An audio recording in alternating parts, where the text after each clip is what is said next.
part of the Earglue Media family of podcasts.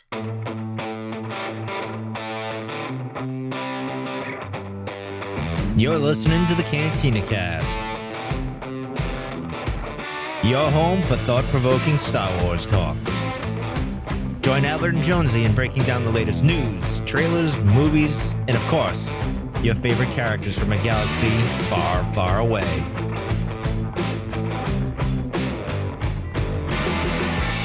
Hello, everybody, and welcome to the Cantina Cast. My name is Albert Padilla, and this is episode 302, the Rise of Skywalker preview part 1. We are finally there. We're at kind of around the finish line is well within sight. We've got about 2 or 3 more episodes of the Cantina Cast before we get into the actual release of the Rise of Skywalker, and obviously we'll come back with some review shows and reaction shows for that. So we thought we would spend whatever we got left, what time we have left here, kind of talking about what to expect with the Rise of Skywalker, get into maybe some predictions and things that we hope to see, expect to see, that sort of thing. So we'll talk a little bit more about what that's going to look like here in just a minute. But joining me tonight is a reunited person, someone that we've long missed. And I'm speaking of none other than Mr. Batuu himself, Jonesy. Jonesy is back from Disney. Where'd you go? Disney World, Disneyland? Disney what World, is that one? Right. Disney World. And we're going to have to talk about this because I definitely want to know how things went there. But first off, how are you doing? Welcome back to the show. I'm doing great, man. It's really nice to be back. I do have a confession to make, though. When you and Mike were recording and he swore up and down that he was not coming back. I think it was maybe episode 300 to come back for 301. I got to be honest with you. I kind of made up my mind at that moment that I was not coming back for 301 just to make sure that he had to eat his words and actually show up and do the show. Eat that, Mike Rondo. Yeah. So you're welcome, Mike. That's funny. And you're welcome, audience. Everybody loves Mike, right? Well, the only person that loses. Yeah, most people. We'll talk about that later. Most people, the only person that actually probably wasn't happy with that was me. But everyone else, I'm sure, was. No, I'm kidding. Right. This is we're setting the tone here, folks. Setting the tone. No, it's great to be back. Galaxy's Edge. Yeah, I was at Disney World at Galaxy's Edge. Unfortunately, I was sick. This was over the Thanksgiving week. I got a little sick when I was there, so it was difficult to enjoy it as much as I wanted to. But we built lightsabers, we built droids, we shopped for holocrons, we rode the Smuggler's Run. Four Malice's family from Discord was out there with us as well, so we had a great time hanging out with them. And it was, it's a really cool, unique land. And I'm hoping to do a Patreon episode to kind of go through it in a little bit more detail. And we've had some people in the network and some friends of the show that have been all there in the last 2 weeks before I was there, all the way up to the week that we're recording this. They're still there with Rise of the Resistance. That ride opened today. We're recording this on December 5th. So a lot of excitement around the park. It was busy, people. It's not busy. It is busy. But we were able to ride the ride and really, we had a pretty good time. It's a really interesting place. Go ahead. Well, so no, continue, because I definitely want to speak. I want you to. I've got some very specific questions I want to ask you about overall with the experience and everything, and then we'll kind of run into the news. But I guess where I was going to go is it? Did you at any point feel that you had escaped a reality, right, so to speak, in some way, or are you still connected because you smell some kid's dirty diaper or something, right? I mean, are there things, and I guess that's where I'm going, because when this was all pitched and talked about and everything else, there was all this the immersion of it all, right, and the escapism and feeling like you really are a part of Star Wars. And I just am curious for you guys, apart from the normal everyday life stuff that just happens and kind of it's going to always pull you out of that. Right. Were there ever any moments where you felt like, holy crap, I really do feel like this is Star Wars and I'm a part of it. I'm in it. And for just a minute, like, a few seconds or whatever the case may be, I lost myself in it all. Right. And actually, it's a really appropriate question, because when we stepped into the land, I had a very real moment of thinking, well, I don't feel as immersed as what I did. So I compare this with over at Animal Kingdom. They had the Pandora, right? So the Avatar land, if you want to call it that, but Pandora. Mm-hmm. So when you're walking towards Pandora, you're transitioning into that world. And it's kind of a cool experience, mostly during the day. At night, you don't feel it as much, but during the day, you actually feel like you're transitioning into a different place. With the Resistance area, you enter into the Resistance area for Galaxy's Edge, and they've got kind of this tunnel, if you will. And if it's themed, it feels like you're kind of going into, and it's got damage and things like that. So it feels like you're going into a place, but you come out into more of an open area where there's an A-wing and an X-wing, and it's where there's a big gun turret, but it's very open. So when you look up, you have a lot of sky and things like that. And I'm like, okay, well, yeah, this is cool. You have good sounds. The visuals were all there. The X-wings and the A-wings make noises. They have, steam coming up for them. I think one time we had Rey was out there working on the X-wing, which was kind of neat. But that part didn't really feel all that, I don't know, special and immersive. But when you go through the market and you get to the core part of Galaxy's Edge, yes, 100 times yes, you are immersed. And what's really interesting about it is that, and it's a little disorienting at first, they don't have like signs outside of everything that tell you where you are and what you're looking for. So to go find Savio's workshop for the lightsabers or the droid building area, you have to look at like the pictures on the wall. I think they have it in Arabesh, but they give pictures on the wall. It's not like they're really obvious. The openings to the rides and where the rides are at are very much part of the land. I mean, you do see a queue on some of them, but they're very much part of the land. And it's really interesting because it's not as overt theme parkish of what you would expect to see for the gift shops and all those things. Now they still have that stuff, but it was just really neat. But once you got to there, it was really, really immersive and really cool. And it really did feel like you were part of, in a marketplace, or if you were in this big area with the Falcon. And I got to be honest with you, just being around the Millennium Falcon and being able to take pictures of it, especially at night, it is really cool at night.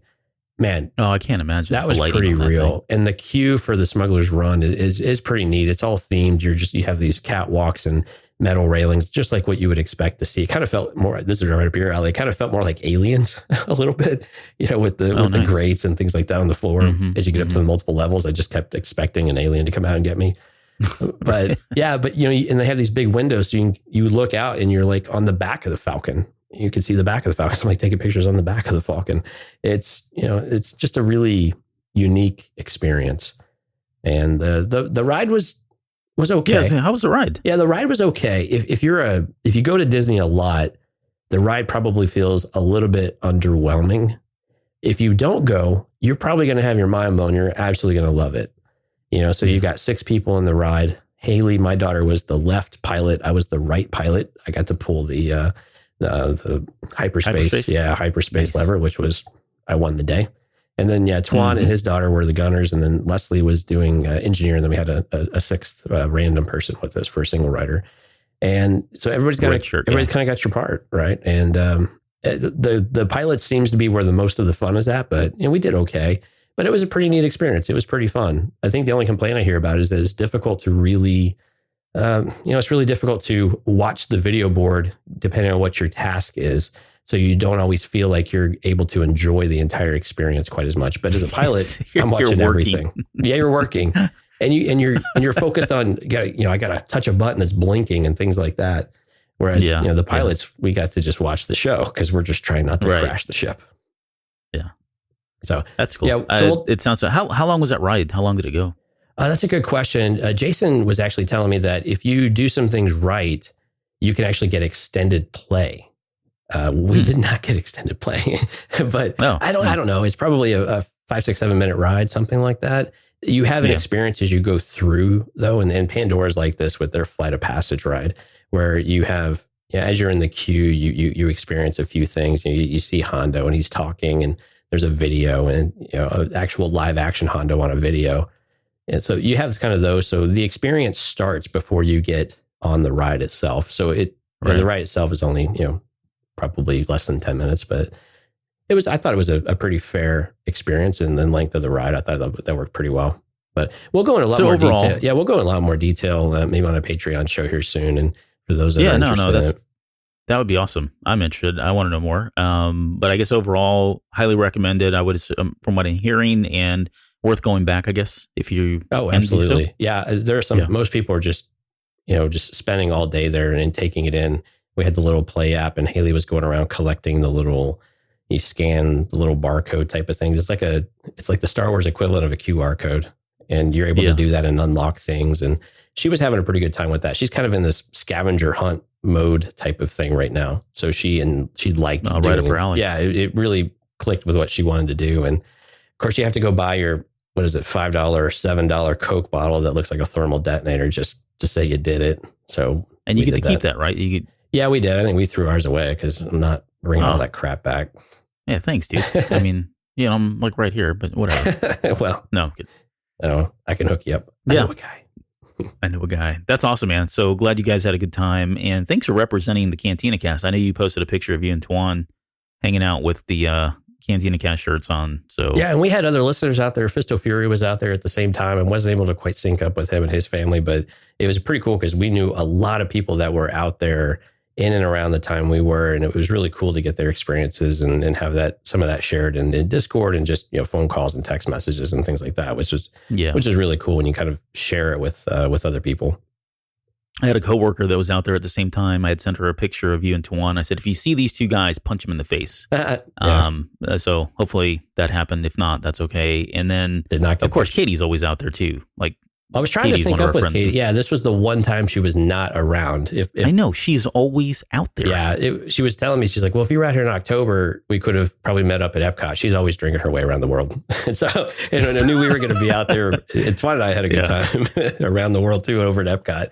But yeah, it was like the one time that she wasn't available to do something. So I didn't get to sync up with her. And I mean, thankfully you and I got to meet her back in Celebration. But yeah, so next time we go out there, try to sync up with them and have a couple cocktails. Oh, we did the Cantina though. Yeah. So we did do the Cantina, and the Cantina was pretty cool. We had a standing table. We didn't get to sit at one of the tables with like a light on it, but man, the theming in the Cantina was good. The music was good. The taps, had like a lightsaber handle and all sorts of other, other handles. Nice. Yeah. So, and the drinks were pretty good. I thought I was sick, so I couldn't have any of the alcoholic drinks, but sure. It's like the one time that I was like, I should probably just not do this and listen to everyone's disappointment in me. But it was a really cool experience. It was nice to be there. We didn't stay long because, of course, it bores a 9-year-old for the most part. But it was actually pretty cool theme. But it was busy. There was a line just to get to check in for your reservation. Yeah. Oh wow. But they were managing those pretty well. They had people with tablets coming around. Same with the lightsaber. They kind of meet you out there and they start checking you in. So it is fairly efficient. It is moving pretty efficiently, and they're really managing it pretty well. So I was pretty impressed about that. It worked better than I've seen some other areas work. All right. Well, thanks for sharing all that. I mean, I know we spent the first 13 minutes. I felt it was worth it though, because honestly, and I've said this before on the show, I live vicariously through you guys by going through all that. So I've got a lot more questions. So yeah, hopefully you do a Patreon or something. Tales of the Cantina would be probably an appropriate episode to do, to get into all that. But a lot of fun. Yeah, cool. Sounds good. Well, welcome back. Let's get into some more news, and because that's considered news at least from my perspective. Let's talk about the Rise of Skywalker, and that's probably pretty much what we're going to focus on. We may touch on the Mandalorian in just a minute here, but this week, let's say the last 3 weeks, maybe 2-3 weeks, has been just an absolute blitz of media. Press releases and footage and posters and TV spots that you can't even keep up with anymore. And I guess the question is, there's been a lot of TV spots out there. There's a link if anyone's interested. Maybe we can put it in the show notes. There's someone is compiling all of this footage, and they're editing it all together into one big master file list. And some of it, I want to warn you. Some of it is kind of spoilerish because they're putting the sequence of events based on known spoilers, and I would say known spoilers, but still not 100% verified spoilers. But nonetheless, they've done a really great job of putting it all together in a very timely fashion. And I guess the question that I had for you is, now that I know you've seen some of these, there's been all kinds of stuff coming out, but what's kind of caught your eye without getting into too much? And again, let me back up. I do want to make one note for this show and the next 2 shows that we're doing with the Rise of Skywalker. Anything that we speak about on the air is stuff we only talk about things that have been officially released, right? So we know there are spoilers out there, and that's stuff that Lucasfilm has not released or Disney has never published. We're not going to talk about that. So everything from this point on is only things, unless we say otherwise, are things that are available either through media, through print, press releases, interviews, that kind of thing. So back to the original question, what stood out for you from like the TV spots? I was actually surprised how much of it I didn't recall seeing before. Right. There were some scenes with Rey in the training droid. There were some scenes with I think her and Kylo in some various scenarios. We'll be a little sensitive to those. They've been in some of the more recent spots, I believe. And I have, you've got a question here about when do you go dark, or are you going dark? I'm kind of already starting that. I mean, I've been really busy, but at the same time, I think I'm at the point now, we're close enough and I'm busy enough that I can put it out of my mind just a little bit and not get super focused on having to see everything. But I think I'm at this point now where I'm ready to just go to the movie and watch it. And I think there's a number of people who are probably here at this point with me, rather than seeing all these cobbled together things. And we're getting some really cool scenes. We've actually got a lot of scenes of like Poe flying the Falcon, and we got Finn on the guns, and some really interesting shots, just cinematography type of shots that we're not used to getting in Star Wars movies. I think one of the quad cannons was kind of cool and different. And so I enjoy seeing some of the differences in the styles of the cinematography from what we had with George Lucas in particular, and even with Rian Johnson and with him and JJ. So I think it's just interesting to kind of see those evolve. But yeah, there's a lot of scenes in there, and you're always curious how many of these are actually going to make it to the movie. And we know that it sounds like the movie is always in a state of flux until the day it's released. But there's a lot of great stuff in there. And the Falcon stuff is really the stuff that's been standing out for me. Is there something that's really jumped out at you? No, I would honestly, I'm glad you said that, because to me, the some of the Falcon stuff has really stood out just for a couple different reasons. One, it's interesting that Poe's flying that thing, right? There was one image of him, and it was like a still image, and I think it may have been Entertainment Weekly that released it, and it showed him kind of like in awe. He almost looked excited in that shot, and I made the comment that would most likely, at least from my perspective, it looks like he's throttling that thing and realizing just how agile, right, or how swift that thing is. If anybody can understand or has a good understanding of how vehicles should fly and how they should respond, right, it's probably him. And I think that, to me, I get giddy thinking that he's going to be, he's the hotshot pilot, best in the galaxy. Maybe Kylo Ren's better, who knows? But getting him in the Millennium Falcon, I'm really excited to see what he can do in that thing, and flying around. So, but that was cool. I did have a moment of fear though. I was watching it one more time before we came on the air, and I hadn't caught it before. But Rey screaming for Chewie, looking upset. I was like, no, please don't do this. Please don't. Please don't Vector Prime me again. Vector Prime. Yeah, old EU novel for those. Yeah, the first book in the New Jedi Order. For those that might not be aware, you might go look it up. That was Chewbacca's first death. Do it. Don't do it. Yeah. No, sorry. No, yeah. It was like, oh no. Let's not go that route. Yeah, we'll have a predictions show. In fact, it'll probably be the last one that we do, but I wouldn't worry. I don't think he's going to die. Oh, I know. It was just one of those. It's funny. I know you get these just really involuntary responses sometimes, right? Yeah. So that's all been good stuff. I mean, overall, I think the cinematography, the lighting, the shots, the coloring. I mean, everything about this movie looks freaking amazing again, right? I'm gushing over that. Some of the shots. Can I ask you another question though? Yeah. So you had mentioned the Blitz, right? I kind of look at this like an avalanche, to be honest with you. Yeah. Does this feel like we're getting a lot more than what we had with Force Awakens or Last Jedi? Does it feel like a lot more? Just the variety of the spots that we're getting, the frequency they're coming out. Is it on par with what we've had previously, or does it really feel like this is something else that's really, we're going to push this like it is the end of the saga and we're going out with a huge bang? Yeah, it's a good question. I for me personally, it feels like there is a little bit more. But I do remember when we were getting into like the end game, the last 2 weeks of The Last Jedi, we were in that same boat. We were getting lots of new stuff that we hadn't seen before. The only difference, I think, for me is I've always felt like all of these, even the original trailers, right, the official trailers for The Rise of Skywalker, all seem very different than a traditional trailer, and in that they're not really kind of setting up anything. Like these trailers and this footage that they show you, it's all, action oriented. It's eye candy for the most part. Yeah, no context. But it's really hard to put together what the heck's going on in this movie. Right. You know what I mean? Like, and I think that's intentional. I think I said this maybe about a month ago on the show. You're not going to see this movie because this is the first Star Wars movie or you've never heard of Star Wars, right? They're banking on everybody's aware of what the heck's happened over the last 9 movies, especially over the last 2 movies in the sequel trilogy. So, and that's probably enough. I mean, I think it's smart strategy. I don't think they need to sit there and do a lot of exposition and try to hook you on plots and characters. And no, this is all well-established stuff, and they're cutting right to the chase and saying, check this out, right? Look at this person. Look at this explosion. Look at this the spectacle reaction. Right.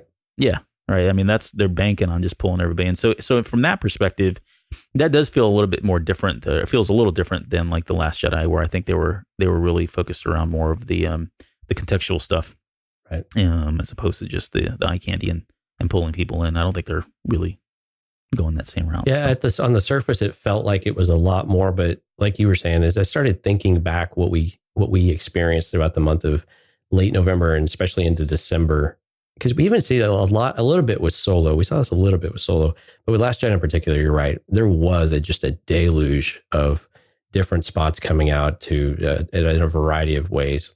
So when I started thinking about it a little more clearly, I was like, okay, well, it's probably on par. But yeah, this one does just seem grander though in scale. And like you said, the spectacle of it, the magnificence of it, the whiz bang of it, to date ourselves a little bit there. Whiz bang. Nice. Yeah. Pulled that one out. It's totally wizard, Annie. So, but anyway, yeah, it's just that the grandness of it is finally starting, I think, to hit me a little bit of how big this movie or how ambitious this movie might be from the kind of the scope and scale type of perspective of what we're going to get. And it's starting to feel that way, even though we don't have a lot of story elements in the trailers, but just the visual side of things is really starting to put that impression on me. Yeah. I think the one thing that I'm curious about, given and I'm basing this solely on trailers, which I should not do. I know better than to do this because those are cut in a very specific way to trap you in, and the average, attention span of, like what is it? Millennial right now is like 7 seconds or something like that, or 6 seconds. Anyways, they're cut a very specific way. But the one thing that I'm curious about is the pacing of this movie. Yeah. It feels it is going to be very, very not rushed, brisk, but it feels like the pacing is going to be aggressive. Yeah. I agree with that. Yeah. And especially if you think about it, they got to get through a lot of content here. They got a lot of story to tell within that 2.5 hour time period.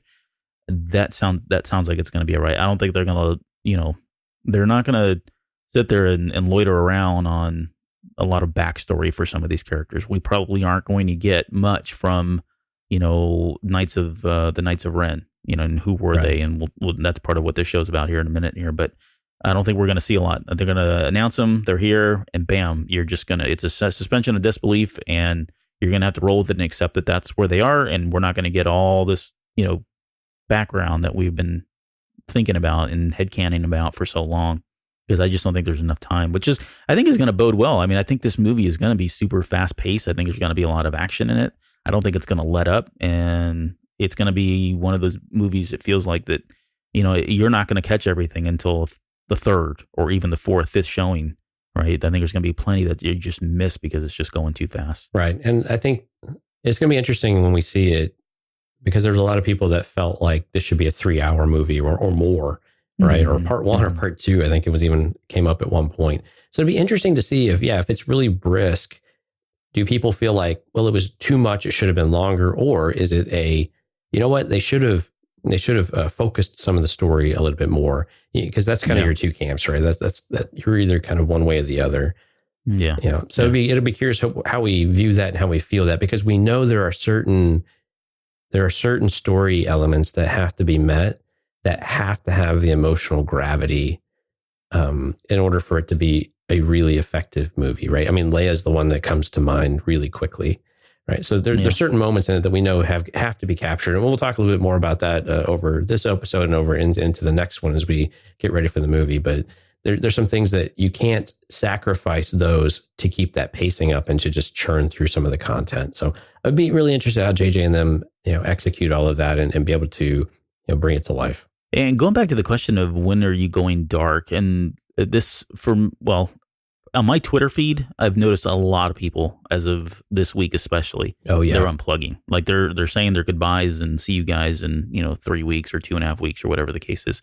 I think Dante and I think even Jeff and maybe a couple other people have either already started or they've been seriously considering it. So it's definitely, we're seeing it in our circles too.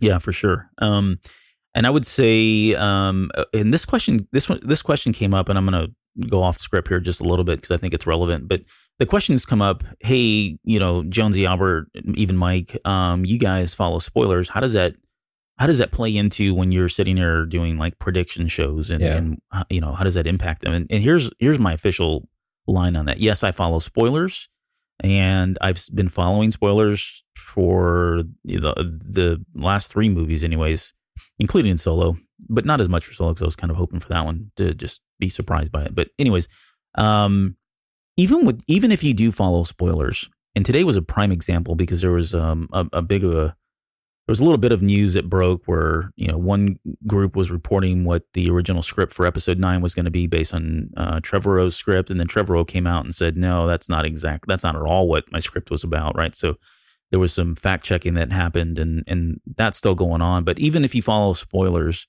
you got to remember the stuff that we were spoiled about even just last week changes. Right. Or the stuff that we were spoiled that we thought we knew about a month ago changes because of edits and reshoots and the realignment. Now at this point, we're 2 weeks away and the final cut's already been done. It's already been shown. So I think anything from this point on, 2 weeks prior to, I think is pretty much final. Assuming that it can be validated and verified that it's legit, and that's always a tricky part in itself. But that's where I think I'm not always as engaged, and kind of like what you were saying, I'm starting to take my foot off the pedal a little bit because I don't want to spoil anything. And I definitely don't want to come into this show and say, oh, let's do a prediction show. And I've got the script in front of me. That's not fair. And it's not genuine, right? That's not what we're trying to do. So, I backed off a little bit on that as well. I've just kind of stayed out of it. And I'm kind of getting to the point now where I'm like, okay, well, I know more or less the outline of where this probably is going to go, but I don't want to know some of the specifics because I think I just want to challenge myself and figure out, okay, am I right? Am I wrong? Is somebody that we've had a conversation on Discord about or with, are they right? Are they wrong? I think that's the fun part for me. So all that to say, we are, I guess what we're about to go into do is for both of us, we're going to back off on the spoilers and any speculation that we do from this point on or theorizing from this point on will be genuine because I'm kind of not going in and really wanting to know anymore. And to be honest, it's even hard to verify any of this stuff is validating, especially with the breaking news that we had today with some of that stuff. But anyway, what's your take on the spoilers and stuff? I know you've kind of touched on it already, though. Usually I avoid them because this is what I find with spoilers is when you know a lot and you go into the movie, all of a sudden now you're thinking, oh, is this the part when this happens? Oh, is this the part when that happens? Yeah. Oh, well, that didn't quite happen the way it was. Or, oh, no, that happened exactly like it was and it fell flat. Or maybe it was awesome or whatever it was. What I find is you're that first viewing in particular, you're overthinking everything. And you're not really able to take it in and enjoy it until you get to that second movie or the second viewing. And you're able to get out of that frame of mind and to where you're trying to challenge how much you know about this or that. And I dipped more into spoilers. I think especially with the big first leak that came out, I was on top of those. But when the second one came out and then we had some arguing in the community about what was actually real and who was truthful. And that's the part I started checking out really quick because A, I don't like drama. But two, I don't really it's not important for me enough to starting getting confused about what's going on. And then I started to remember, I'm like, I don't want to go into the movie and just over analyzing and thinking about it. I've got enough to think about trying to remember things for the show, much less trying to validate what somebody else told me might have been real at one point. But I think the thing that we really have to keep in mind is no matter how much you know about a movie, how many of the beats you might know, or what the major milestones or the major moments might be in the movie, they still have to put it together in a way that still is meaningful and still has that gravity, that weight, the immersion, and that gets all the feels out of you, right? That's the part you can't get from a spoiler. You can get all these things, and they can talk about things, and maybe on paper it sounds like a hot mess. Yeah. But when they put it together, you're like, okay, well, the way they put it together makes it work. Or you could see, man, this sounds really great on paper, but the way they put it together makes it look like a hot mess. I mean, it could be the other way around too, right? The other way around. Yeah. So, I mean, it's one of these things of go and enjoy the movie, and then you can be critical of it however you might view the movie. But, try to ease up on some of that stuff. Let some of it go and say, yeah, even if you're really into it, I might know all these things, but go into it and try not to overthink it and try to just absorb it and see how well it works. And that's kind of my approach to the movie. And thankfully, I've been unplugged from some of that for a little while, to where my memory is terrible anyway. So I've started to forget some of the spoilers I even learned. So, because again, we want to be genuine with what we do prediction wise and what we think the characters will do. And I got to be honest, you and I, we've talked about some of this before. And when we go and talk about certain characters, I got to be honest, there are certain things I still want to see, even if I've read that I'm not going to get any of it. It doesn't mean I still don't want to see it. And my perspective and position is there's still something there that I want to see. And that's the part I'm going to stress of what I want. And whether or not I might get it might be different, but I'm still going to put that opinion forward because that's kind of what's in my heart. Yeah. Well said. All the feels. All the feels. All right. Well, let's move on to, and we're kind of mixing up the main show with the news, but I do want to come back to these posters because we've gotten so many of these recently. We have new IMAX poster. We have a new real 3D poster. We have a Der Offenstieg Skywalker Ikvar. I don't know what I'm trying to do German. I don't know. Der Aufstieg Skywalker. Okay, thank you very much. I like that. And then we had a poster from Tracy Ching that they're calling the Every Generation Has a Legend one. But you've had a chance to look at these now. Man, they've all been really great. They have been very posters, good. In my opinion. Yeah, they've been composition awesome. Has been really nice. I really do like the Tracy Ching one though. The colors of that. I like the style, some of the stylized art though, and of Rey with the kind of this red outline around her with the night sky. And yeah, I think it's just a great pose, but it's also just really, really well done. It's my wallpaper on my phone now. Oh, is it? Yeah, that's a good one to have. Yeah. But you're right, man. The poster work that we've got and some of the fan poster artwork that's been inspired by some of this has been fantastic and been really well done. Charts. I'm not always a fan of some of the art, the posters that have the big white borders, and you just get kind of the image, which is what we're seeing from the real 3D and the new. I like the other IMAX ones a lot, so I don't know why we have to go and do it this way. But still, the imagery and the artwork and what they're capturing is really, really, really good. And it's really enjoyable. And I don't think I've found one that I disliked yet. Yeah, the IMAX one, there was some discussion around that one because when you look at that poster, and I totally missed this the first time, and by the first time I mean within like the first 2 minutes, I felt like an idiot. But this particular one has it's got 4 characters kind of all blended together. It's got Kylo, it's got Leia, it's got Rey, and then the character that I've left out is Luke Skywalker. And if you look at that poster, there was a lot of discussion, at least when this came out last week, that was Obi-Wan Kenobi and not Luke Skywalker. And I can kind of see it. It does look more Ewan McGregor than it does maybe a Mark Hamill. I think it's just the style of the beard. Yeah. So it at first glance, and you're the beard guy, so we have an expert. At first glance, it's difficult. Weighing in. Yeah, at first glance, it's difficult to tell that there's a face between Rey and Kylo. Because it looks like there's hair coming out of Kylo. Well, really, it's hair from Luke Skywalker, most likely. But yeah, the facial structure and it's more the center part of the beard that makes it look like more like a goatee, like what Ewan was sporting in Revenge of the Sith in particular. But no, it's definitely Luke Skywalker, though. You just can't see it because Rey's in the way. Yeah, I wasn't the biggest fan of this one. I thought it was cool looking, but not. I thought it was didn't different. wow me like the other ones. I just thought it was different. Yeah, it is different. Yeah. And I'm okay with that. I like it when people tried some different things and give us some different visuals. I think I think it's fun. I just like the variety. Yeah, check out the Tracy Ching one if you've not had a chance. That was really good. Take a look at her. That's my favorite, I think, so far. I did post something on the one that was released for Real 3D.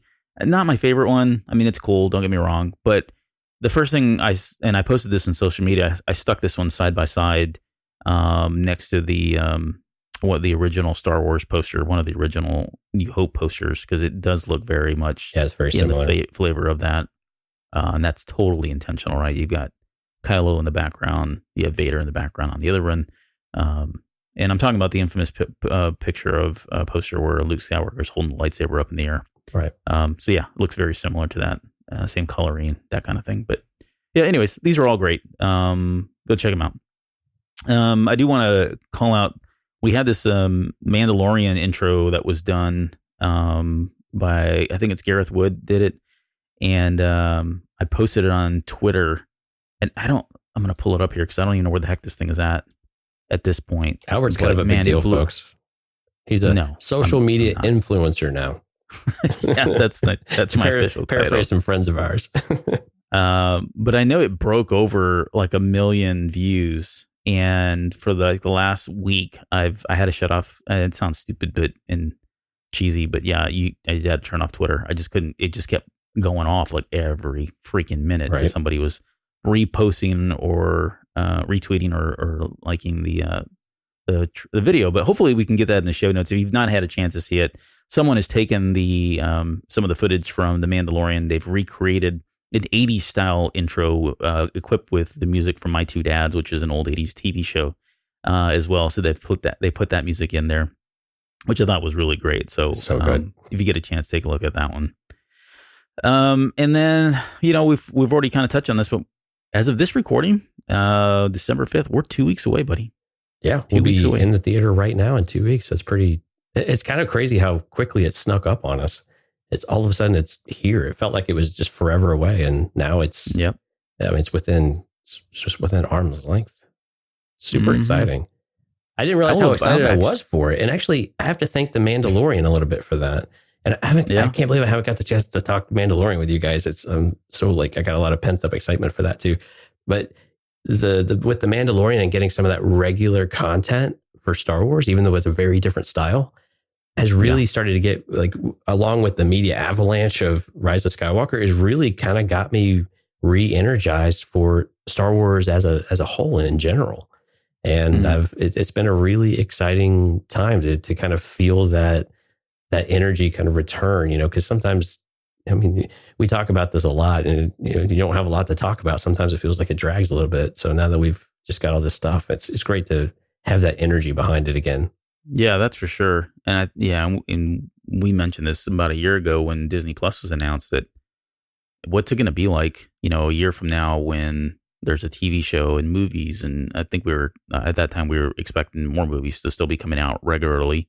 But yeah, it's a very different time now. I mean, what a time to be alive where you've got all this Star Wars content coming out, and it's been kind of cool. Doesn't slow down. All right. So I know we've talked a lot about, the Rise of Skywalker, but I did want to get into the main show, or what's left of the main show, because we've kind of pulled some topics from it already and touched on them. But I thought for at least for this first one here, we could maybe get into some expectations. And I thought it'd be neat to kind of look at, retrospectively, and I want to come back and do this show again, a very similar show to this, sometime after maybe the first of the year. I'd like to come back and do a retroactive show on the entire saga as a whole, right? But going into this, one of the things that they've talked about with the Skywalker saga is that this was the end of it. And I have this question out there. Do you think this is going to be the end of the saga for now, or do you think this is the end of the saga forever? Meaning, and I'm not suggesting that we're going to get a part 10, because I don't think that's going to happen. But how relevant do you think these characters are still going to be? How impactful do you think they're going to be? And is it just going to be like, okay, we're still getting Star Wars stuff, and it really is, you can make an argument that it's just an extension of the saga, but we're not calling it that, although all the same characters are here, and these are all the same, plot points and everything that they left open for them to kind of come back and tie up in, whether it's TV or comic books or novels and that sort of thing. So I guess, do you feel like this is really truly the end, or do you think this is just the end of, 9 movies and it's going to be business as usual here a year from now or 2 years from now? Yeah, I think there's a couple of camps here about whether it should end forever as well, right? But we can table that for another time. I think it's difficult to say on the forever, because I'm not even going to say it. Luke Skywalker and Last Jedi and all that. Nothing's ever really gone. You have a chance that you could always bring this back. And I think when I think about Star Wars, what do you think about with Star Wars? We have I think a great comparison with Mandalorian right now.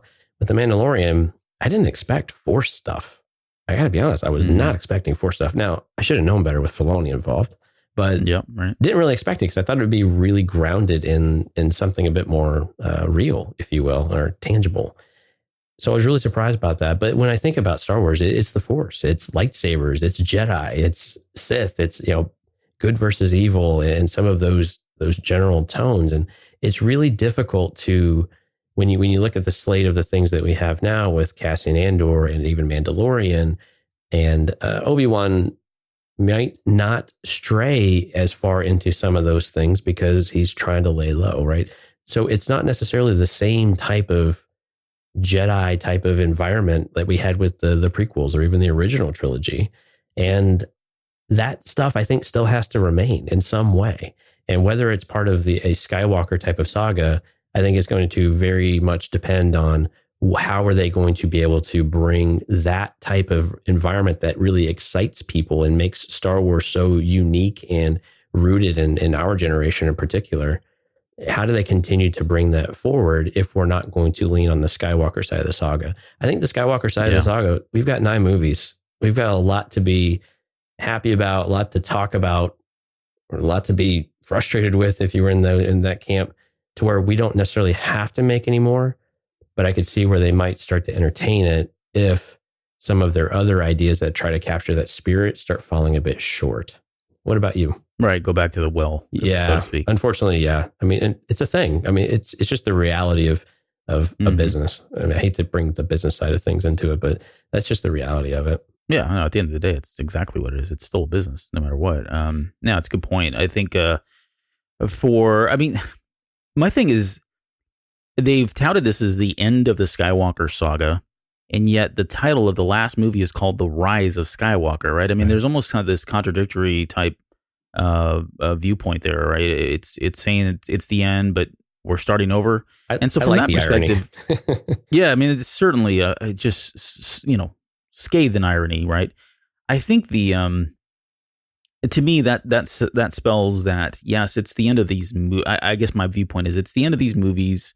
We're not getting the saga movies anymore. Maybe we get a new saga series at some point, but I just don't, for the life of me, think they're not going to drop any of this stuff. They've got a whole generation of people that this is their Star Wars and this is their trilogy, and I include my children in there as well. They want to see the continuation of these stories, with whether it's Rey or Kylo or maybe the new characters that they're introducing. Maybe it's Poe. The Resistance stuff that's out there. There's just so much there that I understand where they're coming from and saying this is the end of the saga, but you can't ignore the saga and you can't ignore what's happened before. And I think they're still going to be able to. I think they're going to consciously pull from a lot of that stuff and build upon it and tie back to it and call back to it whenever they can. Sure. So, and from that perspective, it ain't over, folks, right? I mean, it's still going to continue going on. I just don't think we're getting the official saga movies. So, and a few weeks ago, we talked about this as well. It depends where they leave these characters, about whether or not how excited you are to learn more about where their paths go after everything is resolved in this movie. And I think that's an important thing. It's not necessarily a cliffhanger. It's just how interested are you? Where do they leave off in a spot that leaves you wanting more? I think what you and I get excited about are some of these in between moments now. And I think that's where the books and the comics and things like that will help fill in some of those gaps. I don't know that we'll see TV shows or movies, although there's rumors of a Kylo Ren or a Ben Solo type of project going on, which would be interesting. Mm-hmm. But I think that's where you and I start to fall in a little bit is, okay, let's fill in a few of these blanks here now. Now that we've got everything is resolved. We kind of know what happened, maybe at a higher level or in some general specifics here. But now let's go in and fill in some of these details that we really have huge gaps in the timeline, between Ben and Luke, maybe in particular, and those types of stories. And so that's where it will live on through those types of mediums without question. And we're already starting to see that leading up to the movie, right? But I think we'll get more of that, maybe Snoke in particular. We'll finally start to learn a little bit more about these characters. And that excites me. I think those are the things I definitely want to learn more about. And they're still rooted within this general saga and with this general trilogy in particular. Let's move on to the next part of this. And what I want to do is, with The Force Awakens, there were a number of loose ends that, unanswered questions that we had at the end of that movie. And there were obviously some expectations going into The Last Jedi that we were going to get answers for those. Some of them we got answers for, some of them we did not. Some of the answers we didn't like, some of them we did. And I'm speaking as a whole, not me personally, but as a whole, the fans, right? And then with The Last Jedi, the same thing. I think there were some loose ends. There were some questions about where did some of these people go? What's going to be their fate? That kind of thing. So I thought maybe we could spend just a quick moment here, go through some of those loose ends, and then you just kind of give me some yes or no or some thoughts about whether or not you think The Rise of Skywalker will address any of this stuff and whether it needs to address this stuff and how that would actually play into the storyline in some way, or would it impact the storyline in some way? Right. So let's start with The Force Awakens. I'm going to cut to the chase on this one. So Rey's parents, right? We got some answers in the Last Jedi. And even then, did you use figure quotes? Yeah. All right. Well, and that's the thing. They left it. Johnson left it kind of open. I think he did that intentionally. I mean, he definitely, there was either the way it was written or the way it was acted, led you to believe that, maybe Kylo Ren really isn't telling the truth. Maybe he's doing what he needs to do to try to convince Rey to join him, right? And because of the vision that he saw where he turned against her. You think about in that moment when they're on the elevator in The Last Jedi, he says all that, he says that you're going to churn, and then he immediately goes into, I know who your parents are, and shifting focus, like, okay, it's almost like he's baiting her to he felt like could potentially have been baiting her, right, to join him. But anyways, we'll come back to that in a second here. But The Force Awakens, and then with Last Jedi, we've got some background on Rey's parents. Do you think it's relevant for The Rise of Skywalker? Do you think they're going to try to make that relevant? Is that something that you think JJ is going to come back and revisit? And just how much do you think we're going to get with that? I think it's going to get touched on. I hope they don't. I hope they don't dwell on it, though. I think personally, I don't necessarily. I've kind of passed all of that. I don't know that I need to know now. Yeah. And her path isn't necessarily defined by whatever has come before her anyway. And that's the perspective I've started to move forward with. And it doesn't matter. Is it interesting? Could it be an interesting plot device or character type of development opportunity, or just give you a different perspective? Absolutely. I think if we were to get the answer, I don't think I would complain about getting the answer. I definitely wouldn't complain about getting the answer. Whether we like the answer or not, it's a totally different story. But it's I don't have to have it answered, but I think they will at least touch on it in some way, even if they still don't necessarily answer it in a very direct manner. Yeah, I'm with you there. I don't need to know, and if they tell me, great. If they don't, I'm fine with that too. The very different from the very beginning, 3.5 years ago. Right? Yeah, I mean, and to be honest, I mean, the point of this and the point of Rey's character has always been about it's the trope of it doesn't matter where you came from, it matters where you're going, right? We see that with her, we see that with Finn, maybe we see that with Kylo Ren at some point, right? But it's just a common thread that we've always had, and it extends. I mean, this is it transcends Star Wars, right? This is just a trope that exists in all kinds of storytelling, and I think that's really the point of it. The problem that occurred with The Force Awakens, because we only had one movie, we were left hanging on who her parents were, right? And we didn't have a lot to go off of. Now that The Last Jedi's out, there's a lot more answers. There's a lot more questions out there. There's more. There was a lot more world building. There was a lot more bigger systemic things that we have issues with, right? And that kind of just got buried, and it's not as significant, at least from my perspective. It's not really significant at all at this point. So, you can make the argument that it's not important, and so they don't have to tell it. And you can also make the argument that, well, if it's not important, then why don't they just tell it? And both are right, and neither one's wrong. So, if that makes sense, I don't know if it does or not. But anyways, the point is, I don't really need to know who her parents are. It would be kind of cool for JJ to come back to it, because we got to keep in mind the X factor in all of this is some of these questions, at least for The Force Awakens, are things that JJ at one point he had personal interest in because he wrote them into the script, and because he didn't come back for Episode 8, now is his opportunity to come back and at least touch on them or tease them out a little bit more that he in a way he wants to, without making it the focal point, without putting a spotlight on it and right. and all that. So I agree. It's just going to be a matter of where he wants to go with it. Yep, I agree with that 100%. What about Snoke? Yeah, who is Snoke? Right, that was the question, and we left The Force Awakens thinking, okay, who is Snoke character? How did he manipulate Kylo Ren? How was he, as close to him as he was, and all that? We got a little bit of answer. We got a little bit more from some of the books that came out right after that, and then obviously in The Last Jedi, we know that he was, he's Force sensitive and can this lightning and all this stuff. Anyways, and then he dies, and obviously that was it. Obviously pretty shocking. But going back to the question, we never really understood who he was, and do you think is that even relevant anymore in The Rise of Skywalker? I think from an overall story perspective, it is relevant for them to address it in some way. I think we need to have some sort of context as to why Snoke mattered, rather than just being a device to move Kylo's story forward, or Ben's temptation or seduction or whatever it might be to the dark side, and this conflict with Luke Skywalker. The way that they built the character up, I think in particular Last Jedi, I think Last Jedi did this pretty well, of saying we felt a little bit robbed of sorts, that we didn't get more with that character to really understand what has he truly done to build where we're at right now with the First Order, and what has he done? What are his true intentions? Those are the things that I was really interested in, and the performance from Andy Serkis was a huge part of that, I think.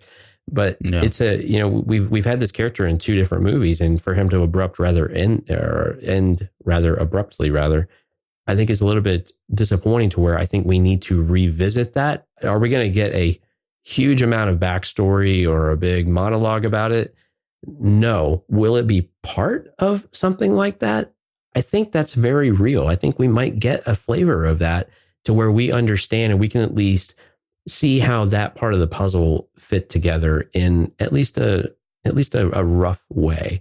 And that's what I think that's what I want. I think that's all I need, is just to make sure I understand why Snoke mattered, and why was he such a centralized point in the first two movies, and then to kill him off, does he still have a role in some way? What did he care? What was his legacy, if you will? And we're just in general, why did he matter so much? Give me a little bit. I think that's the part that I need. I just need some sort of context in there. I don't need a lot, but I need a little bit. Yeah, I think it's fair. It's hard based on what we've seen so far from the trailers and what little we know of the story itself. Yeah, there's nothing to suggest that we're going to get anything from Snoke, nor I can't even, for the life of me, try to put any kind of, even try to rationalize how they could bring him back in and make it a point. He may just be a talking point, right? Maybe he was the puppet of the Emperor, and there's a line in there where he mentions that, just literally that Snoke, he was my puppet. I don't know, I'm making stuff up, right? I think that's the extent of it. But I think you're right. I think the lead that's buried with Snoke is who he was, what is his legacy, and maybe we'll get some of that with the comic book that's coming out next week with Kylo Ren. I think we're probably gonna see some of that there. Yeah, I think it's an intriguing story. Too. We didn't. Yeah, right. Yeah, we got nothing in that one. But It was more Kylo Ren. But yeah, I think there's a story there, and it is interesting. And it does it factor into the Rise of Skywalker? Probably not. Does it need to? Absolutely not. I don't think it is in any way. But you've got a character that obviously had, sparked the interest of a lot of people, and I think we all agree that, now that The Last Jedi's out, that we caught that character at the very end of his life, literally. And he had his whole life before him. And I think that's an interesting piece that I think people want to know, not because it has any bearing on this trilogy, and I don't think it should at this point, but just it's an interesting character. I'd like to know more about it. It's not but it's not a hill that I'm dying on either, right? I mean, it's like, okay, again, there were bigger things now that we've moved on and over to. So, So let me pose one for you that's right in your wheelhouse. All right. Knights of Ren. Right. So with Force Awakens, we have this vision from Rey when she touches the lightsaber.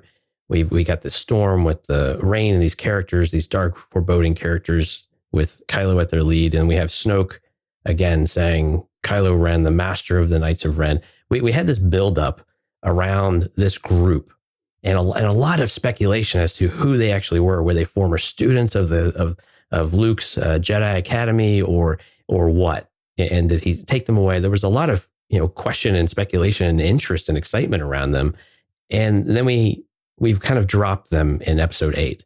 So what are you hoping for and expecting for the Knights of Ren because we know they're in this movie, but what are your expectations about their involvement with it and how much we actually truly learn about who they are? Yeah. And I think this is one, and here's something else too, I will answer your question, but with regards to the Knights of Ren, even as far back as like 2-3 weeks ago, when you talk about spoilers that have been released, there's not a lot out there. No, like that's been pretty hush in terms of what is going on with the Knights of Ren, which is kind of cool because to me, I guess you could take it both ways. You could take it as well. We're not going to get a lot of information because it would have already been officially or unofficially been spoiled, or you could take that as there's a lot there that's been really kept in secrecy, and we're going to want to be really surprised. Yeah.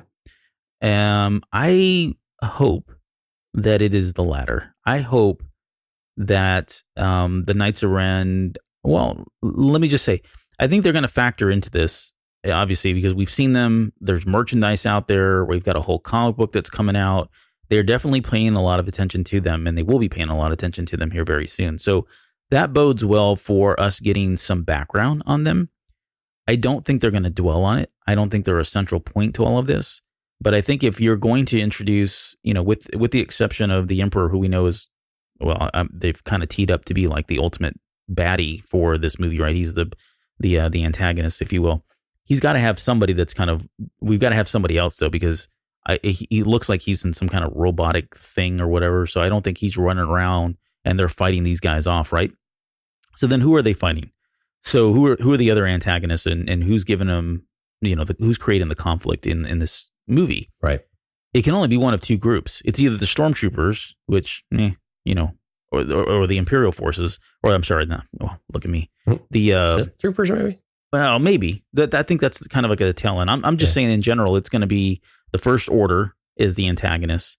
But I mean, you can only go so far with that, right? You still need somebody that's kind of a somebody or a group that is still, a more prominent antagonist type group. Yep. And I think that's where the Knights of Ren come in. I think if you put them in that role, if they are in that position in the story, I think you do have to give them some background and some context. And they've already done so. I mean, we know a little bit about them just from imagery, right? We don't really have a lot that was actually said or spoken. So I think they are going to give us a little backstory. Maybe it's in a flashback. Maybe someone says, the Knights of Ren, who are they? And then it cuts over to somebody going, the Knights of Ren were once blah, blah, blah, right? And so we may get something there. As cheesy as I'm making it like sound way too cheesy, but I think that's how I think that exposition for them comes out in that manner. And I think we need it. I think it would be cool, especially if they are going to be like, again, a primary antagonistical figure or entity in this particular movie. I think we are going to need just a little bit, but at the same time, if I don't need to know everything about them, if they come out and say they were once Luke's students, great. That's all I need. I mean, that's super exciting in itself because there's, it makes you start thinking, well, what the heck happened and what was that relationship like, right? we're probably not going to hear that. And again, that's more stuff that I would like to know. But is it really going to factor into this movie? No, not at all. Especially when we're not even sure how much Luke is going to even be a central figure in the movie. So, right. So yeah, I don't know if I answered your question, but I think that's kind of where I'm leaning. I'm hoping we're going to get a little bit more than nothing. But at the same time, I don't think we're going to get. They're not a central point and going to be something that we're spending 15 minutes or 10 minutes even of actual movie time talking about who they are and how they became who they were. Well, my friend, if we got one thing from the Knights of Ren, we got a pretty amazing boy band pose out of them. Oh my gosh. Yeah, we talked about that on I think it was one of the shows you were out on. Yeah. Or didn't make it out to. But it was fantastic. It's totally true though. It is totally like an NSYNC Backstreet Boys type of pose up on the rocks. It's fantastic. It's great. I'm right there with you though with these guys. It's bringing them back in. You got to give them something. There's got to be a little bit something there. Am I expecting a whole lot? No, but yeah, they're a presence that has to be threatening, and I think that's exactly in the wheelhouse of where you're going from. Is you just need someone that can help drive that forward. Where movies really work best is when you have a clear. I think with Star Wars in particular, you have a really clear, antagonistic figure that you're able to really just hate and fear and be concerned about. And whether or not that character stays the same throughout the entire thing is, beyond the point. But you have somebody that really feels threatening to your heroes in particular, and that makes it feel like what they need to do, it feels really impossible. And we've got a lot of visuals that make it seem like this is a really impossible task, right? With all of the Star Destroyers and everything else we've seen. But I still think it's important for us to at least acknowledge who these guys are and to give a little bit of something. And to your point, if they only give us a little bit, they used to be Luke students or something to that effect. I would probably want a little bit more, but I'm also okay with getting that in ancillary material. Whereas other people are not interested in that at all. And because I would rather get more of that juicy backstory that you really can't cram into a 2.5 hour movie. Again, a pretty aggressive movie on the timeline and what we got to get through. We have to temper some of those expectations. And Knights of Ren, we're going to see them, but we're not going to get all of the juicy bits that we might want. But what I hope is that we get enough that we still want to learn a lot more about them because there's something really special about them. And I'm hoping that's what we do get, to where there's an interest with them and we can do something else with them, in another way, somewhere else. I'd like to see, and I'm going to do a little theorizing here, or I would like to see the Knights of Ren, maybe at the very end of it, whether somebody fights them off, and I don't know if it's Kylo, I don't know if it's Rey, whoever finishes them off. At some point, we learn that the Knights of Ren really are a movement now, and it's not just these 6 characters, and that there are actually maybe even potentially more out there that exist now that because where they've been, right, and what have they been doing? Maybe they've been recruiting almost like a terrorist group of some sort, right? It's more of you're fighting a movement of people or a way of thinking as opposed to just 6 particular individuals. That would give them at least that would continue that legacy, and that could be something that we see pop up. Oh, it's the Knights of Ren. It's another group of the Knights of Ren that follow up and are challenging characters in future books and movies. Yeah, or maybe they're the Yuuzhan Vong showing up. Next up is Rey's Force Vision. Well, yeah, and Rey's Force Vision is the one that, we saw that in The Force Awakens, and we didn't really see it again in The Last Jedi, but I think there was, at least the way JJ cut that, I make no mistake about it, and I think it was intentional. The way JJ cut that was almost very visionary, like futuristic vision of things to come. Right. And I guess the obvious question that I'm asking here is, do you think we're going to get that scene of Rey, on the ground with Kylo standing there with the Knights of Ren behind him? Was that just symbolic in some way? There was always the question of whether Rey was truly in that moment and whether she was, she felt like she was on the ground and he's actually not looking at her, he's looking at somebody else. But are we going to get that scene somehow? Are we going to get a vision of that or a flavor of that scene in this to kind of tie those two together? I think that's actually pretty reasonable that we might. I mean, it seems like if you're going to show that visually, I'm sure JJ remembers this. If you're going to show that visually, there seems like there should be some sort of context with it. Now, whether she's the one in that position, there's some argument there of if it's a vision, you're not necessarily part of the event, even though you might. She could be looking through someone else's eyes. Exactly. Yeah. Or she might, you're just an observer in some capacity. So what we see isn't necessarily what's happening, and they can do that in a little different perspective as well. I think something I'm a little more interested in, are we going to get a different type of Force vision in this one? Are we going to bring that back to where we have a different take on it? To your point, we have what we saw more in the future side of things, and now that we're a year and a half or whatever it is removed from those events, and Rey is much further on this journey, are we going to start seeing a different shaping of the future? Are we going to start to see something a little bit different to where we revisit this again, because JJ kind of brought this to life for us? Are we going to try to revisit that and see what her perspective is? And because she looks very angry in a lot of the material, a lot of trailers. So it would be really cool to be able to see that a little differently, especially as we've got this glimpse of, potentially of Dark Rey. So I think that's where I'm a little bit more interested in than all of the specifics of her vision, which were, again, very all over the place. And I looked at it more as a true awakening moment than anything to read into any of the particular scenes in a lot of detail.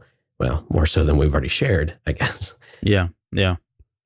I mean, and the vision itself, right? And not to rehash the Force Awakens content we've already done on this show, but that vision itself, I think when the movie came out, everyone assumed that was a vision of what had come in the past, and then it wasn't long after that where people started going, "Well, wonder what if it's the future?" And that was intriguing. Like, whoa, that mind blown. What if that is the future? So whether that's the future or the past, I don't know, but I think it would be cool to tie that back together because it was a very unique thing that we had never seen in Star Wars before. There was a lot of talk about it. I think it was something that JJ, obviously wrote into the script and was, it's one of his babies, I guess. And the voices. It would be nice for him to tie those together some way. What's that? Yeah, and the voices, I think, when we hear Obi-Wan and some of that, it's okay. Should they come back in some way? I think that's the other exciting aspect of this is there an opportunity that we get a little bit more of those characters that we really miss. Here's the last one before we move on to The Last Jedi, and we'll make The Last Jedi kind of short because I can kind of lump all these together. But the one that the last one for The Force Awakens is Han's accepted sacrifice, and I'm saying Han's accepted sacrifice. I'm assuming a lot there that I don't know, and I'm just phrasing it because to me that's how I read it. But the book gave us a little bit of ambiguity, a little bit there too. Yeah. And it's so to the where you. I guess what I'm dancing around here is, and if I could just boil it down, do you believe that Han Solo sacrificed himself for Ben Solo in some way? That's the first part of it. That's the basis of the question. But really, the question is, are we going to get any more context around whether or not that truly is what happened, and that when he says, "I need your help, but I don't know if you can help me," that whole line that Kylo's telling him, are we going to revisit that? Do you think that's going to play out some way here? And my guess is if it does, it's most likely going to play out in some redemption arc if Ben goes down that path. But what are your thoughts? Yeah, I think this is a must, to be honest with you. And I think we will definitely get this. I think we need it, to be honest with you. We need a little bit of closure for Han Solo. It felt, with Force Awakens in particular, it really felt we'd really dragged him through the mud with being a father or being a husband or whatever it might have been. And then we have this moment where he's back involved and now we're confused as to what really happened in this scene. And I think it's important for Ben Solo in particular to reconcile whatever that was and to share that with us, what his experience was truly in a very genuine moment, and also to really feel what his connection was with his father. I mean, we definitely see this with Leia in Last Jedi, and I presume we're going to get some flavor of all of this familial aspect of it in Rise of Skywalker. But I think with Han Solo, I mean, father-son relationships are always very important as well. We look at a lot of mother-son relationships and mother-daughter, but I think father-son relationships are really important, and they've been central to the saga for a while.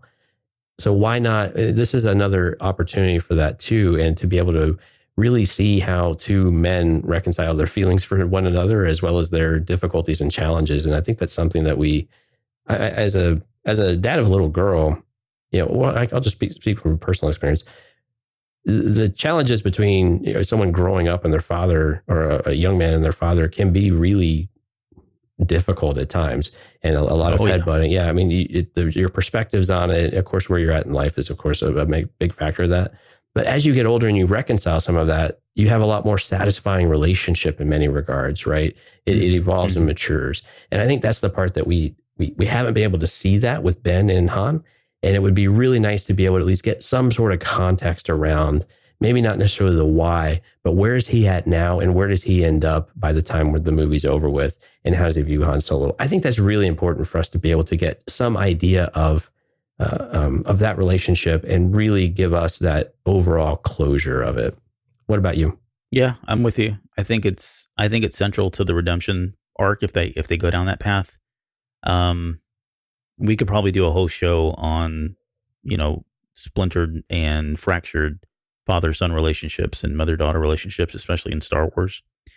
And this would be an opportunity for one to finally be a positive one. I mean, we got some of that with Luke and Anakin in Return of the Jedi, of course, but it was so short-lived. I mean, he was the bad guy for the first two movies, and it really was only until that very end of that movie that he finally became a good guy again, right? So we didn't really get to see all that. And that's a fantastic point. Yeah.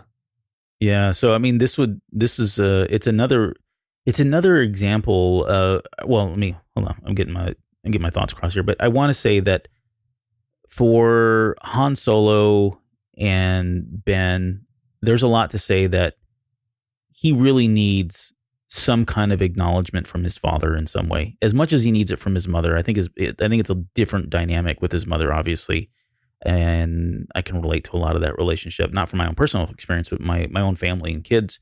Very similar things that are happening. But the father and son relationship, right? It's a very typical, unfortunately, I think happens a lot with father and son relationships. As they get older, they butt heads, like you mentioned. And I think in my own personal experiences, all I ever wanted my dad was just to say, you did a great job and I'm proud of you and I love you. Right. And my father was never really like that. He just wasn't, he's ex-Marine and didn't have a way of showing feelings and that kind of thing. And I personally, I always needed that stuff. And so to some extent I can relate to kind of like the Ben Solo. And I think that would be a pretty powerful moment. And you almost got some of that in The Force Awakens when they're on the bridge and you could see that he was about to break down. He was about to cry and you could see that he was struggling. There was a lot of anger and hate and a lot of different emotions because of what he never got from his father. And I think if you're going to set him down this path of redemption, it almost feels like you do need to bring Han Solo back in some way. And I don't know what that is. I don't know if that's him speaking through Leia. I don't even want to talk about a Force Ghost with Han Solo because that already brings up a million questions of, okay, so then what does that mean? Everybody gets to be a Force Ghost at that point. But in some way, it does feel like if he is going to go down a path of the light, he's going to need something. He's going to need that extra push, and that extra push has to come back, I think, in three ways. I think it's one in it's one his mom. I think he has to feel like she's always been there for him and trusts him and still believes in him. I think he needs to have that acceptance from his father in some way, just an acknowledgement that, I did love you. I do love you. You're a good person. And know you're going to do it, that kind of thing. And then the third one is Rey. I think she is the constant.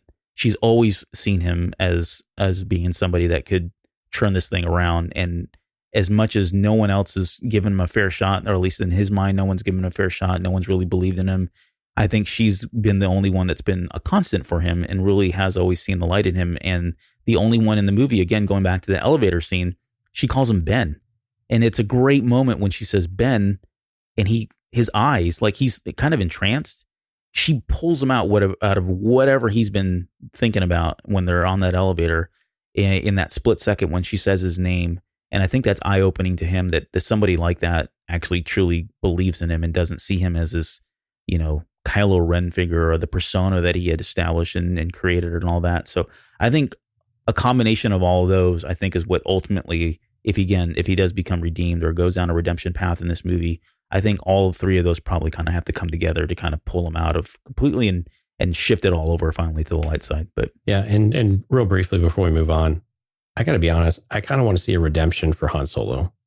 I mean, as much as we talk about it for Ben Solo, again, to my points earlier, we've really given him such a hard time. I would really like to see us redeem the Han Solo character at least a little bit. And we don't have to make it a big to-do, but just something that says, you know what, Han really wasn't that bad of a guy. You know, and we know he's a good guy at heart. But how do we do that for him? And we're going to have to do that through Ben Solo. And I think it's a great way that we can marry the two and really kind of bring both characters on a different path if they choose to go that route with between, you know, Kylo transitioning back to a Ben Solo type of character. But really like to see that for Han too. It would feel good. It would. I think. Yep. No, I agree. Okay. Last Jedi. Now we're getting Last Jedi. We're getting over lightning round. So it's the same question for all these guys, and right or wrong. But you know, Luke, Yoda, Phasma, DJ. These were all characters that were introduced in the Last Jedi, or at least, well, they weren't introduced, but these were all characters in the Last Jedi that introduced this element of where are they and are they coming back? So between Luke, Yoda, Phasma, DJ, who do you think we're going to see? I think Luke is guaranteed. I think we need to see Luke. Check. I'm with you on that one. Yeah. Yoda, I'm actually going to go with probably not. I think, and here's my reason why. I view Yoda as kind of Luke's, and I think Obi-Wan to an extent. He's kind of Luke's spiritual guide, right? So he's the one that helps guide Luke on this path and help him, you know, figure things out and knock a little sense into him quite literally sometimes with a cane or a lightning bolt to a tree. Those types of things. So I view him as related to Luke, whereas I see Luke as related to Rey.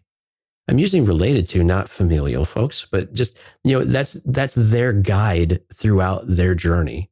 And the dialogue that we've had in the first trailer for Rise of Skywalker in particular really heavily suggests that, right? That Luke has been coaching her along the way and bringing her along this path wherever he is at within the Force. And so I think that's why I think Yoda is maybe a no. I'm going to pause there because it sounds like you got an opinion. No, I actually, in the, I don't know, minute you were talking, I kind of like that idea more than my own. I like the idea that that they've paired up and there's almost like this chain of command, right? Yoda talks to Luke, but maybe doesn't always talk to Rey. Now, the door's open if Rey wanted to talk to him, but she's going to lean towards, you know, Luke first and foremost because they've kind of got this now master and Padawan relationship going on. I like that idea. Well, if you remember back a show we did a while back on, I think on the Force or something or another, we were talking about the Native American vision paths and then things like that. Yeah. And finding their spirit animal and what they would do to achieve that state. And that's kind of what I equate some of this to. It's different for every person. And that's kind of where I pulled some of that inspiration from a little bit. Yeah, I do like the idea. I think there's something to be said, and for like Return of the Jedi, I would like to see a very similar scene where Luke Skywalker is talking to Yoda, right? He's talking to Yoda, and then suddenly, out of nowhere, it's like, whoa, Ben Kenobi just appears. I think it'd be cool to kind of call back to that scene where, you know, she's talking to Luke, and suddenly Yoda pops in and just very nonchalantly talks to him, and then you realize, wow, in the last 6 months or a year, is it a year? How long is? I can't remember how much time. I think a year. Yeah. Yeah. So like in that last year, she already has a well-established relationship with Yoda, and it's not a big deal. Like Yoda pops up, and she's like, "Oh, hey, dude, what's up?" I think that'd be kind of cool too, and I think it would call back to the to Return of the Jedi in that sense, where they're kind of having a very heart-to-heart moment. And maybe they're talking about Ben Solo. Maybe that's where we get some of the background and what happened and all that. I don't know, but that would be the only argument that I would make, that I'd like to see Yoda pop in. And I don't think he would be in the movie any more than that. Just like Ben Kenobi was only in that one scene in Return of the Jedi for all of a X amount of seconds. I think that was all we probably would need. So as far as you know, Phasma and DJ, I think we're probably both going to agree. I don't think we see either one of them. I think those are pretty hard nosed. Yeah. Yeah. It's going to be a hard pass on those guys, which kind of sucks because I like those, but yeah. Yeah. So let's bring up the one that everyone, or not everyone, but a few people ask every once in a while. So is Snoke really dead, Jim? Or is there something else to the character that we're going to be surprised by? I'm going to go with he's dead. I just don't. Again, if they bring him, if he's back in some way, then why? That's the thing I keep going to. Why are you going to and how bring that up at this point? And what is that? How does that have any bearing on this movie? You could argue that maybe it has a bearing for future content and all that, but I don't know. Is it really that interesting at that point? I don't think it is unless you get the backstory and there's something super intriguing. Exactly. More intriguing about him. Yeah, we talked about this before, right? He's dead. You can get the backstory, but we need to move on from him. I think he served a purpose. We want to know what that purpose really was and what he did besides being a pretty interesting and cool character. But there had to be something a little bit more behind it. So what was it? We don't have to resurrect him or anything like that. There's nothing to suggest, and we don't see Andy Serkis's name surfacing anywhere or anything like that. So there's nothing to suggest that he is. But again, we don't need to see the character, but we need to acknowledge him though, and see how his part was played and why his part was important in that process. I think that's what we need to see. Yeah. And if that comes through, I mean, who's the likeliest source though to get that from? You get really just two options. You have Kylo, and then presumably you would have Palpatine. Right? Is there anybody else you would think would be capable? Maybe. I mean, maybe Hux or someone like that. But that's. Do you really care what Hux has to say for the most part? I mean, I'm sure Leia and Luke probably have perspectives too, right? Because we know he was, grooming Kylo Ren at a very young age, and there's questions about what that relationship was like. Was it amicable, and it was just a ruse on his part, and it turned sour after he got what he wanted, that kind of thing. I don't know. But my guess is that they do have perspectives on him as well. Let me ask a variation of that then. So if you have Luke and Leia's perspective, or you don't get to choose both, or you get something from Palpatine, which one would you prefer to have? Palpatine. Yeah, me too.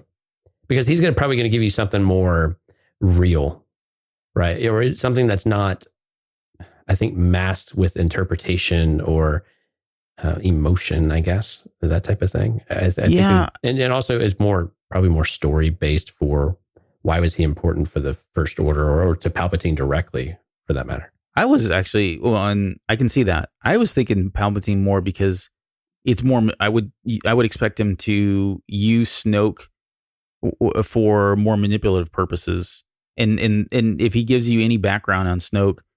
I love that with Palpatine, you never know if he's telling the truth or not, right? You never know that arrogance. Yeah, you can sense whatever he would say, just dripping with sarcasm and arrogance. Yeah, right. And you're like, exactly. I think, and that probably, right, exactly. I think that plays more.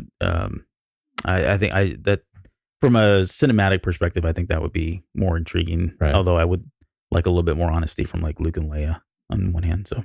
Yeah, I think their perspective is interesting and important too. But if I just had to choose one or the other, gotta go with Sheev.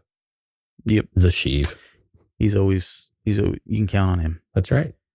All right, last question, and there are more questions for The Last Jedi, but the reason they're not on here is because a lot of the questions are going to be picked up when we talk about the characters themselves. So when we get into some of the characters that were introduced in The Last Jedi and where they went, I think is we'll come back to those. But last question is, based on what we've seen so far, I mean, how confident do you think JJ is going to be able to bring all 9 movies together? Is there anything that's giving you hope? Have you seen anything from either TV spots, trailers, or any of the interviews or stuff that people have said?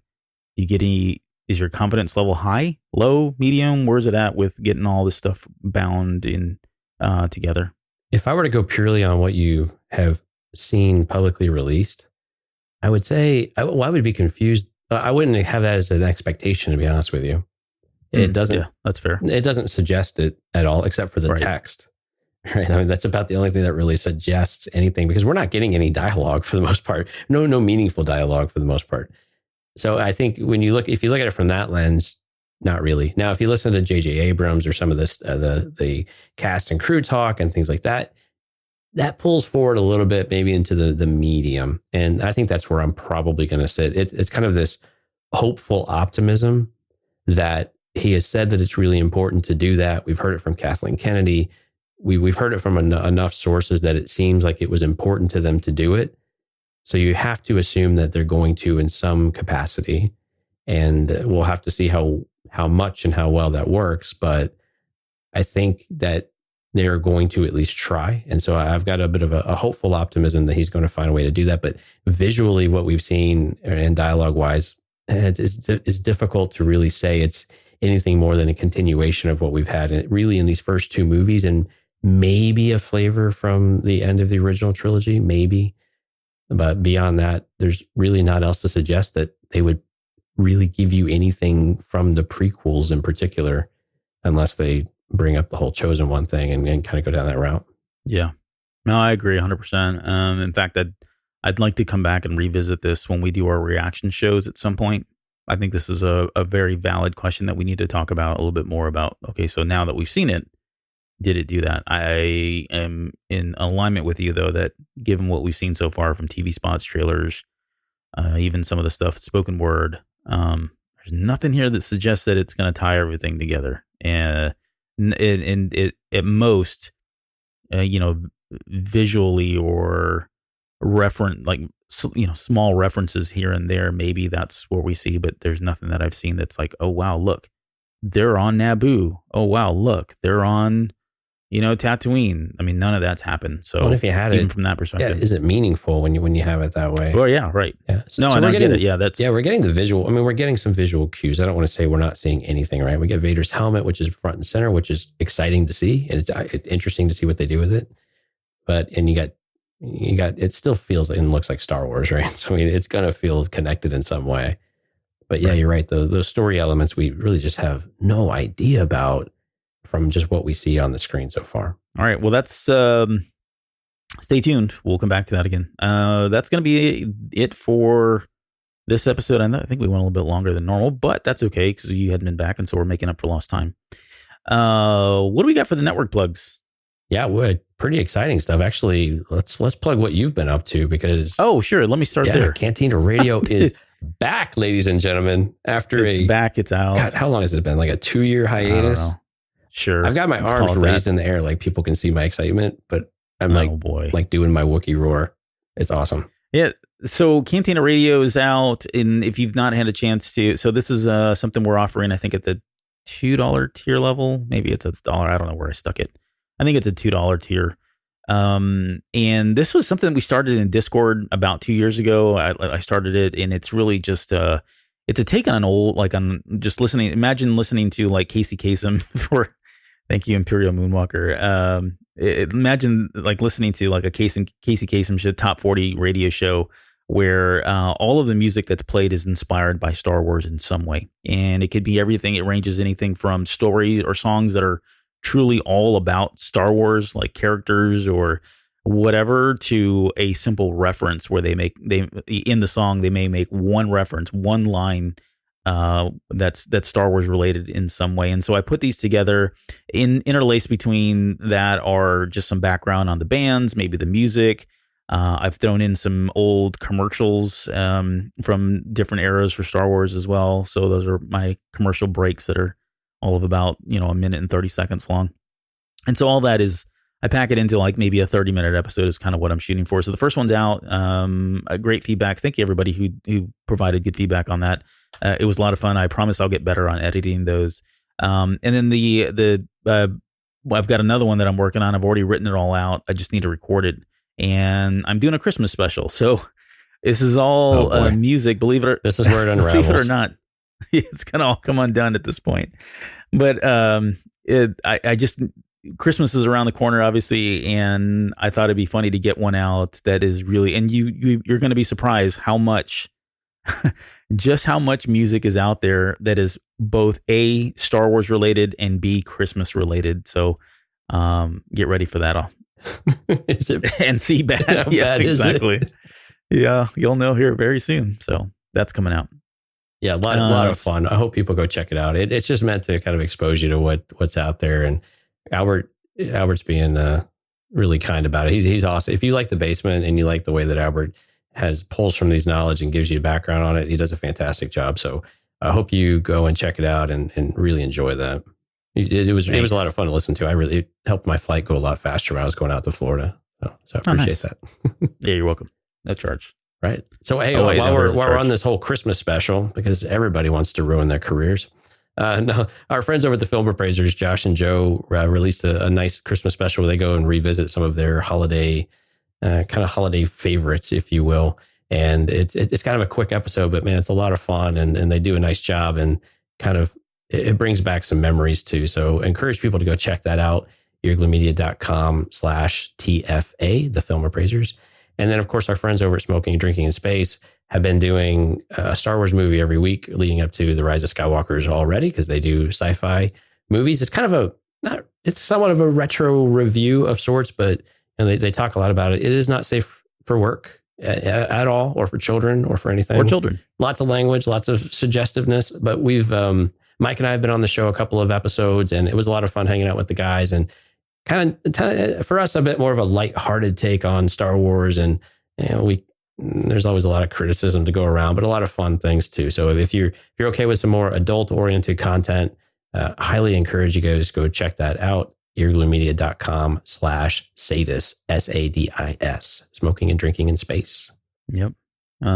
Mike's got Mando Mondays. Oh, Mando Mondays. Is that a thing? Because I mean, he only says it about like every other sentence. Yeah, I don't know. Mando Monday. Yeah, chapter 4 is out, and 5 will be out by the time this hits the waves. Because tonight at 2 a.m. we're going to get is it 2 a.m.? Yeah, 1 a.m. Whatever it is. We'll get chapter 5 of The Mandalorian, which we got to talk about at some point, Jonesy. Yeah, we do. I'm really excited about it. And he's doing a great job. And they're really quick hit episodes. Just give you a flavor of the episode and some of the things that he's liking from it, and kind of some common themes going through it. So it is a fun episode. And then we kind of follow up and do a little bit more in-depth analysis on it as we get to it. But yeah, so a lot of fun over there. And again, you can find that earglymedia.com or wherever you get your podcast. It's on the Cantina Cast feed. What am I thinking? You guys already get it. You're welcome. You already get it. Yeah. Whether you like it or not. Or I'm sorry. Yeah, I don't know which one to say, but I don't know. Hi, Mike. Hey, Mike. And then lastly, we didn't get an episode out last week, and so we're going to make up for that. We actually have a bonus show coming out. So next year you'll get 2 Cantina Cast shows. On top of that, you'll also get the Mando Monday and the Cantina Radio. So get ready for that. Wow. Christmas but we've got early. A bonus show. Yeah, I know, right? Merry Christmas to you. We've got a bonus show coming up. We're going to talk about this week. There's been a lot of media blitz stories, both through Vanity Fair and Entertainment Weekly. And so we are bringing on a special guest. This is Michaela B. She's one of our longtime listeners. She's been listening since the right before Last Jedi came out. So she's been with us for a few years now and very active in Discord and just kind of a friend of the show. So we're going to bring her on as a guest and talk a lot about what has been published with regards to the articles that Anthony Brezicon's been doing over at Vanity Fair now. And I forget her name. I think it's Michelle somebody. She took over for Anthony over at Entertainment Weekly, but we thought we'd kind of dive into that because there's just so much news in that we didn't want to turn this whole show into that. So you're going to get a bonus show and hopefully make up for last week's show not coming out. So look forward to that as well. And you get a new and exciting voice on top of it. So yeah, you get instead of these old timers talking. Yeah, we're excited to add Michaela into the mix and get her in the. I don't know. I can't think of words now. It's late. Yeah, we'll get her going here. Yeah, that's right. And then shout outs for Patreon. We have a few new Patreon subscribers, so thank you. Yeah, Cade, Steven upgraded what he was contributing, Justin and Jack. Man, thanks, guys. I mean, Patreon's really been a thing for us lately, and you guys are really amazing for wanting to contribute to the show and help us do more things and support us. So we really can't thank you enough, and we really do appreciate it. And hopefully we're holding up our end of the bargain and giving you guys lots of good bonus content. We'll get some more out there, especially as we have a little more free time, hopefully through the holidays. We'll get a little more organized there. But man, thank you guys so much. We really do appreciate it. We got a lot of new Discord folks too. You want to run through some of those? Yeah, Caloru. I'm gonna screw all these names up because I always do every week. But Caloru, Canagang, Archie, and Crumpet Smith, who was formerly Darth Mir, and he's back. He dropped away from Discord for a little bit, and now he's back both on Discord and Patreon again. Right. So thanks for coming back. We missed you, Mehdi. Thanks for showing up once again. And we're gonna start a new segment where we bust Mike Rondo's chops. Yeah, this is so Mike doesn't know about this, and sorry Mike, you're probably hearing this as you edit, and I know you're already cursing us, but we have normally this is the part where we talk about our reviews, and we're going to do that, but this review is freaking hilarious. So where did this come in? Is this from the US? This is from the US. Okay. Garbadella 66. This came over right around Thanksgiving. So it's a 3-star review. But wait, it gets better. It's a 3-star review, and we don't take offense to that. Read the title. It says, but the title says, "Mike, please retire already." And it says, "Really enjoy Albert and Jonesy. Awesome chemistry. 5 stars." And then it says, "However, Mike needs to stay out of quote sound. 1 star. I'm sure he is awesome behind the scenes. He just needs to keep it that way." So and I know we bust Mike's chops a lot, and he's such a good sport about it. But thank you for this review, Garrett Batella, because not only did you give us the review, but you gave us more ammunition for Mike Rondo. And so feedback is a gift. Feedback really, truly is a gift. This gift is going to give for a while. So we appreciate it. This is the best 3-star review I think we've ever had. I've never been so excited to get not a 5-star review in my life. Right. Oh man. Oh yeah, we're gonna go talk to Mike after this if he edits the show. If Michaela is solo hosting the show next week, you know what happened. Yeah, we got fired. Oh man. So, but in all, we love you, Mike, and we appreciate you filling in for us. So we do like it. Thanks for the time off. The PTO is a nice improvement. Yeah. Remember, all feedback is good feedback. So that's right. So thanks Garbadella. With that. Thank you for the review. All right, with that, I guess we'll end the show. Goodbye. No, anything before we go? No, man. Let's get out of here. More Rise of Skywalker next week. Yeah, let's do it. We'll see you then.